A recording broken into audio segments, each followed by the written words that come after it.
This time the Muslims are threatening the creators of South Park over, get this, the Prophet Muhammad depicted in a giant bear costume. Sure, South Park depicted Muhammad back in 2001 without incident. Then about 4 years later on came the Danish cartoon incident, where the Islamic nations decided that their Dark Age laws about anyone who draws the Prophet Muhammad should be put to death should be enforced on the rest of the world, and in the ensuing tantrum over 100 people died worldwide. Over 100 people died because of that.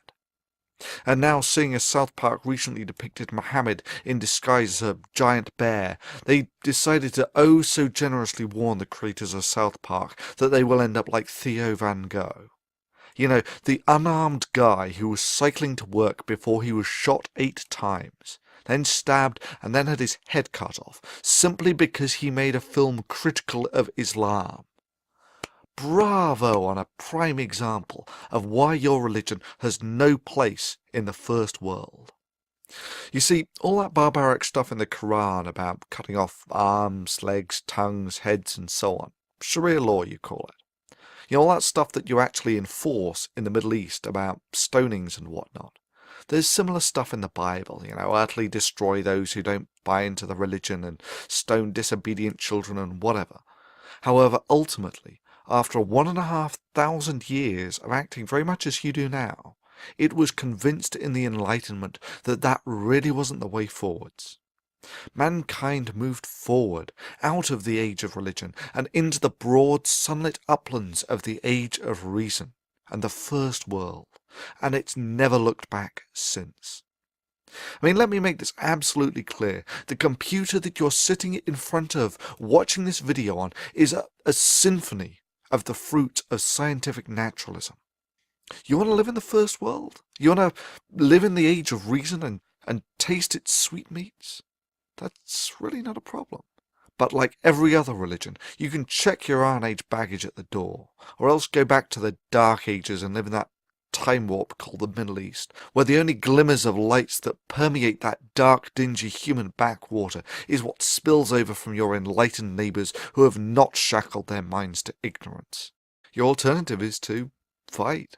The only way the nation that has lived in the Dark Ages for 800 years can. By terrorism. We're commanded to terrorize the disbelievers. And this is a religion, like I said. You're commanded to terrorize the disbelievers? The Quran says very clearly in the Arabic language, Torhibuna. This means terrorize them. It's a command from Allah. You know, like that Van Gogh guy you killed. Yeah, stabbing and shooting an unarmed man. Yeah, that's a showcase of the virtues of Islam. Such divine inspired courage. After all, there's no better way of showing that yours is the religion of peace and enlightenment than by shooting and stabbing an unarmed man, and then threatening others with the same fate. And yet, of course, the criticism of the moderate Muslims was conspicuous only by its absence, and that really does speak volumes of their attitude to these acts. However, the Enlightenment did not just raise the standard of living. It did more than deliver us clean water, the eradication of smallpox and the PlayStation. The rift between the prowess of the First World and the advanced warriors of Islam on the battlefield can be put in no lesser terms than the contrast between ants and gods.